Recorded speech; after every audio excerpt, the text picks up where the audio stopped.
이런 업종에 있죠. 그냥 보편적으로 나타나는 원가의 투입 시점이 있더라는 거죠. 이 종합원가 계산은 원가를 3개로 구분 안 하죠. 몇 개로 구분합니까? 2개로 구분합니다. 원가 요소를 뭘로 봅니까? 원가 요소를 바로 재료비와 가공비라는 있죠. 이 2가지의 요소에 의해서 측정이 된다 했잖아요. 그죠? 이 이유는 왜냐하면 이런 업종은 대부분 가공비, 즉 직접 노무비와 제조간접비가 같이 일어나는 성격이 굉장히 강하더라 이거죠. 따로 구분해서 같이 하나 차이가 없으니까 합하는데요. 보통 일반 가정이죠. 일반적으로 이런 업종은 여러분 시험에서는 아마 이 가정이 한 100%는 아니지만 99%는 이 가정이어야 할 거다 이렇게 보면 됩니다. 그래서 재료비는 보통 이런 업종에 잘 맞는 재료비는 보통 언제 일어나냐면 공정 초기에, 그죠? 공정을 시작하는 초기죠. 바로 공정이 시작하면 그때 모두 투입하더라. 모두 투입. 물론 모두 발생하더라 이거죠. 그러니까 원가가 언제 발생했냐 했을 때 재료비는 공정을 시작하자마자 바로 있죠. 100% 다 뭐야? 투입해서 다 나타나 버리더라 이 말이에요. 그리고 가공비는요. 가공비가 바로 직접 노무비와 제조 간접비 아니겠습니까? 그래서 공정의 진행 정도에 따라 균등해서 서서히 일어나더라. 그래서 가공비는 공정 전반에 걸쳐 가지고 균등해서 투입 발생되더라는 이 가정이 원가 투입 시점의 일반적 가정이 되겠습니다. 그리고 저번 시간에 우리가 말씀드렸지만요. 이렇게 재료비에 지금 그러니까 원가가 일어나는 시점이 다르잖아요. 그죠? 다른 이유는 뭘까요? 다른 이유는 그러니까 원가 시점이 2개로 구분하고 이렇게 다른 이유는요. 바로 이게 뭐냐면 원가 투입 시점이 다르다 이렇게 보면 돼요. 원가가 일어나는 시점이 다르죠. 같으면 구분 안 한다 했잖아요. 그죠? 원가의 투입 시점이 다르기 때문에 재료비와 가공비라는 원가 요소를 구분하는 거지. 이 가공비와 재료비와 가공비가 똑같이 일어난다라면요. 이거 2개를 구분할 필요가 없다. 이렇게 보면 되겠습니다. 자, 그런 얘기를 드렸습니다. 자, 그 다음에 이 개념을 좀 알아야 되죠. 완성이 된다는 의미는 어떤 걸까요? 완성품의 의미는. 완성이 된다는 말은 뭘까요? 완성이 된다는 말은 재료비와 가공비가 어떻게 되어야 되는 겁니까? 완성품이란 말은, 완성되었다는 말은 재료비와 가공비가 100% 다 투입해야지만이 뭐야?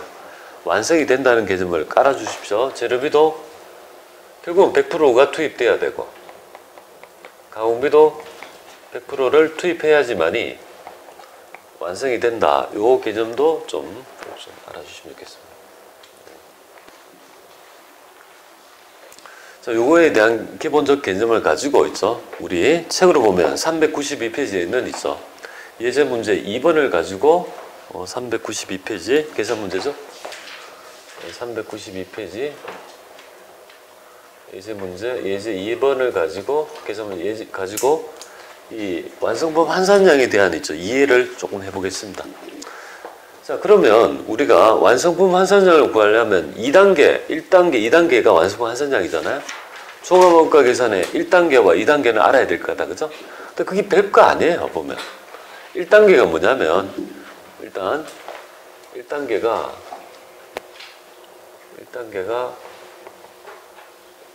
우리 홍그린 박사가 이렇게 얘기한 거야. 일단 물량 흐름을 파악해 보래요. 물량 흐름을 T 계정으로 접근해 보겠습니다. 자, 기초가 몇 개 있습니까? 기초는 0개죠, 그죠? 단기에 착수한 물량은 몇 개입니까? 500개입니까? 500개죠, 그죠? 그럼 이게 토탈이 500개다. 그럼 이 물량 중에서 완성 물량, 가공이 완성된 물량이 있을 거고 완성되지 않은 기말 제공품 물량이 있을 거 아니겠습니까? 그죠? 그래서 그 정보를 보니까 완성은 몇 개 됐다 했습니까? 400개 되었고 미완성은요? 100개다. 이게 바로 1단계입니다. 물량이 투입해서 투입 산출이 어떻게 됐는지를 너희가 파악해봐라. 이게 바로 1단계, 그죠? 종합원가 계산 1단계입니다. 어렵지 않죠? 당연히 투입해서 투입, 산출. 몇 개 투입해서 얼마에 완성이 됐고 완성되지 않은 건 몇 개냐? 요걸 파악해봐라 이 말이죠. 자, 그 다음에 2단계가 뭐냐면 바로 2단계가 바로 우리 완성품 환산량을 구하는 단계가 되겠습니다. 완성품 환산량. 근데 이 완성품 환산량은 원가 요소가 두 개니까 재료비와 가공비로 나누어서 환산량을 구해야 될 것 같습니다. 그죠? 이렇게. 그러니까 2단계 이렇게 구하는 거예요. 1단계는 물량으로 파악하고 2단계는요. 이 물량에 따라 완성품 환산량을 구해봐라. 이게 출제가 시험이 되는 거죠. 이걸 우리는 왜 이걸 하려고 할까요? 왜 이걸 하는지를 모르고 하면 안 되죠. 이 원가 모형이 환산량 단위 원가를 구해서 배분하는 모형이니까 이걸 구하려면 필연적으로 공정에 투입한 원가는 다 하고 다 제시하지만 환산량을 구하지 않으면요. 이걸 구할 수 없는 거죠. 그러니까 이 모형을 설계한 사람이 이 개념이 중추적 개념이에요. 이걸 못 구하면 이걸 못 구하니까 계산이 안 되죠. 그러니까 이걸 구한다 이렇게 보면 되겠습니다. 완성품 환산량은 굉장히 자유롭게 여러분들이 구할 수 있어야 될 것 같습니다. 자, 그럼 어떻게 하는지 한번 보겠습니다. 여러분들하고 같이 이 종합원가 계산은 어떤 방법에 의해서 우리가 접근을 하냐면 괄호법입니다. 괄호법. 괄호법은 뭐냐면 제가 앞으로 이렇게 있죠. 투입하고 산출한 물량 있죠. 투입하고 물량, 산출된 물량에 이 산출 물량에 대해서 있죠. 제가 괄호를 두 개 칠 거예요. 이렇게 괄호. 그러니까 여기에 괄호를 이렇게 하나, 둘 이렇게 칠 거고 여기도 괄호를 하나, 둘 이렇게 칠 거예요. 그죠? 괄호를 그죠? 이렇게 두 개를 칠 거예요. 약속을 해야 되죠. 그죠? 산출한 물량에 괄호를 이렇게 딱딱 칠 거란 말이에요. 첫 번째 괄호가 뭐냐면 재료비의 완성도. 그죠? 재료비의 완성도. 왜 이 완성도를 얘기하느냐 하면 지금 완성품 환산량은 물량은 지금 나왔잖아요. 물량이 지금 나왔죠. 그죠? 그 다음에 가공도를 여기에다가 괄호에 있죠. 적으면 자동 곱하면 이게 완성품 환산량이 되는 거 아니겠습니까? 그러니까 괄호로 접근합니다. 공식 같은 거 없습니다. 괄호로 접근하고 여기는 재료비의 완성도, 두 번째는요. 바로 가공비의 완성도. 이렇게 약속을 하자 이 말이에요. 그죠? 자, 첫 번째 한번 볼게요. 완성품. 이 완성품은 단계에 투입해서 단계에 완성한 거 아닙니까? 기초가 없었으니까 단계에 투입한 물량이 단계에 완성된 거죠. 그럼 500개의 단계의 원가가 투입해서 물량을 투입해서 다 완성이 됐다면 당연히 뭡니까?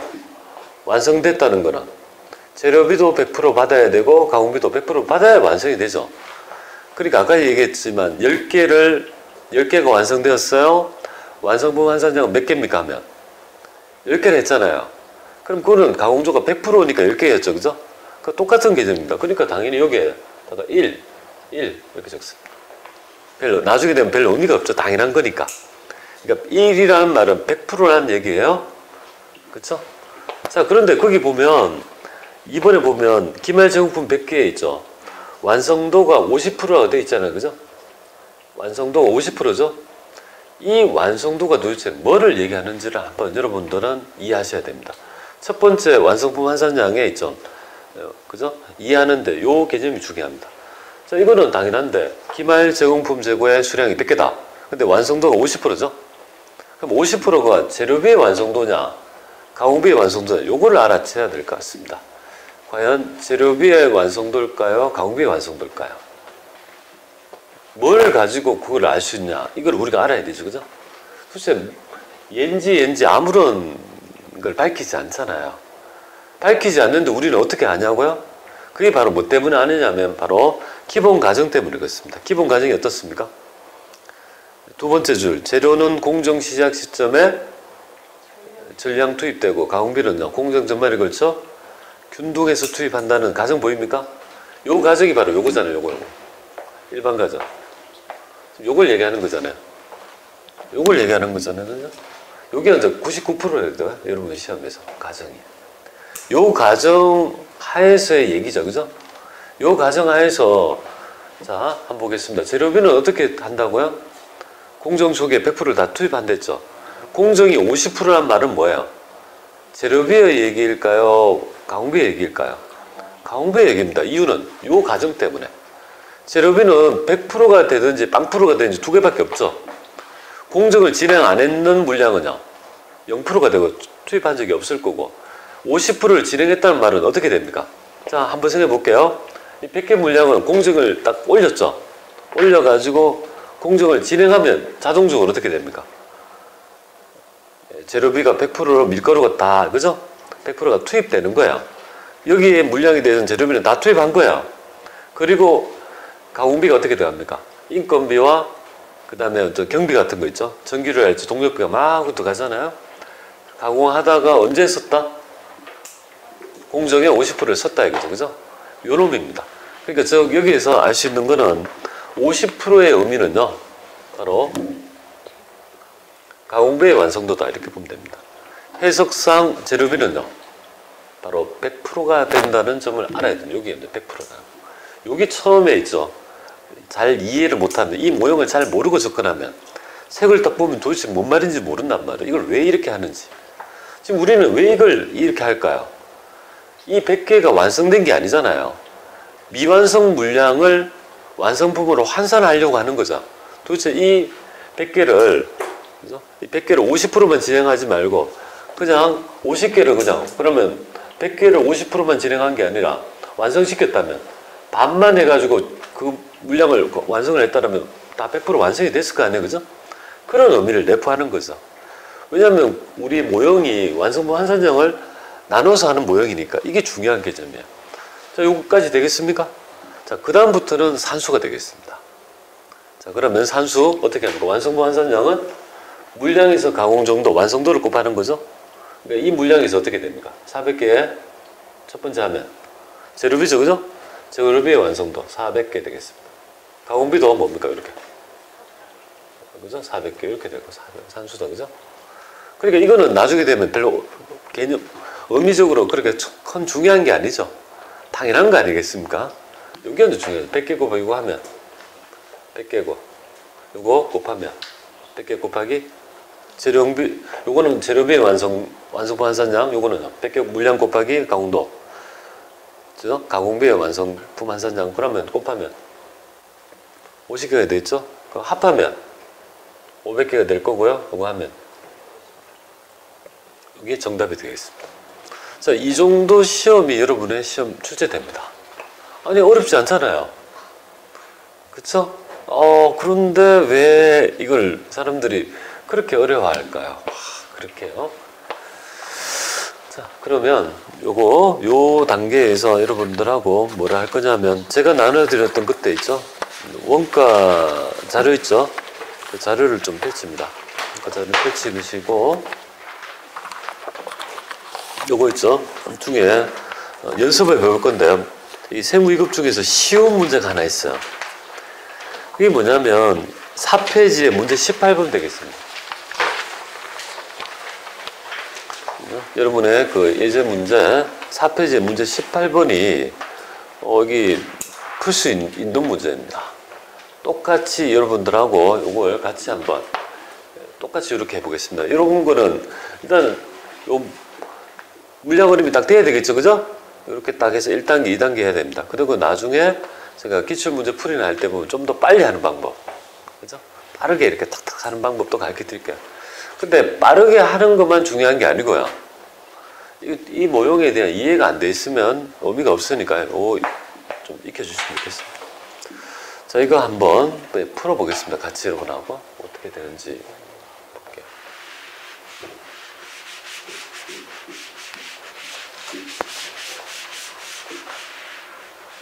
실전에서는 뭐예요? 이렇게 막, 그죠? 차분하게 천천히 이래 할 수 없어, 그죠? 뭔가 좀 다르게 해야 된다는 느낌 들 건데요.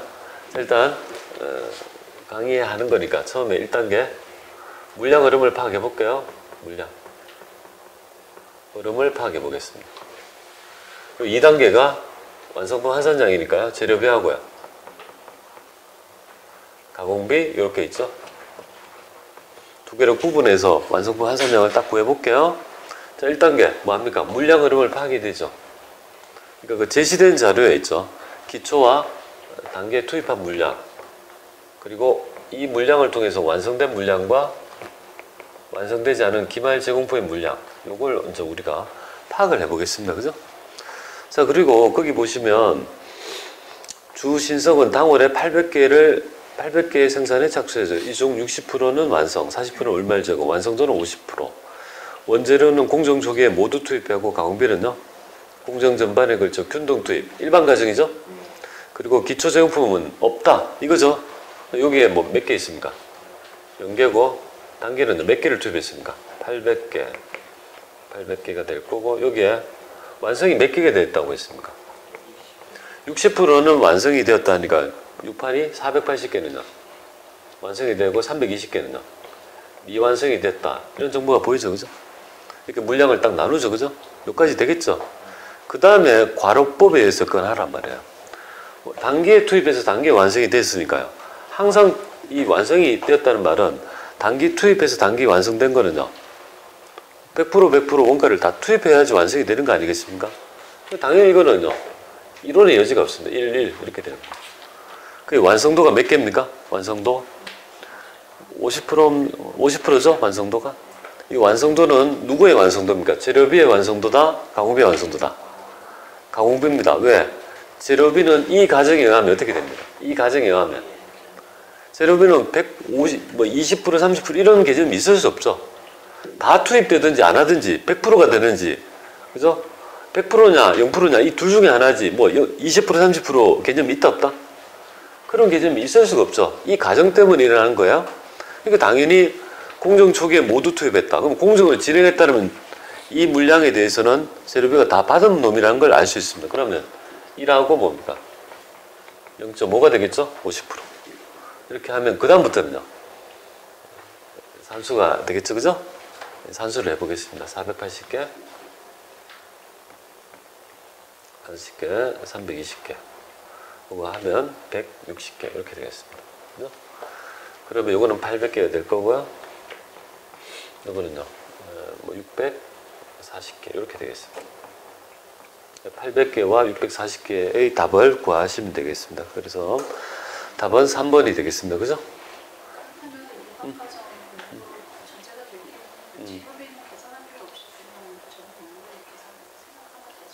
아닙니다. 재구가 있다면 틀리잖아요. 지금 두 개의 모형이 재구가 없다는 가정이잖아요. 그래서 지금 두 개 원스텝을 밟은 겁니다. 재구가 없는 걸 두 개 해본 거예요. 재구가 있다라면 문제가 좀 틀려지죠. 이 재구부터 이 완성된 물량이 재구로 완성이 됐다라면 이게 좀 틀린 재료비가 약간 틀어질 수 있어요. 무조건 다 100%가 아닐 수도 있습니다. 그 가정에 따라 약간 그래서 이제 그런 것 때문에 평균법하고 선입선출법이라는 이 두 가지 모형이 나타나는 겁니다. 그것만 구분하면 우리가 학습이 다 끝난 거예요. 나머지 잠깐만 의미만 아시면 될 것 같습니다. 일단은 이 공정의 기초가 없을 때 완성품 환산량이 뭐라는 의미는 아시겠죠? 자, 그리고 이제 두 번째가 이제 그 제가 모형의 학정이 바로 뭐냐면 재구가 없을 때는 쉬웠는데 재구가 있다면 어떻게 됩니까? 이 재고가 만약 있다면 이 재고부터 먼저 완성이 된 건지 아니면 이 재고가 완성되지 않고 기말 재고 남은지에 따라 이 재고는 전기의 원가를 받은 놈이잖아요. 그러니까 이 양이 약간 틀어질 수가 있는 그런 어떤 모형의 문제점이 발생하죠. 그죠? 그게 바로 평균법과 선입선출법의 가정이 나타나는 이유가 거기에 있습니다. 그래서 여러분 책으로 다시 돌아가면은 몇 페이지를 펼치시냐면요.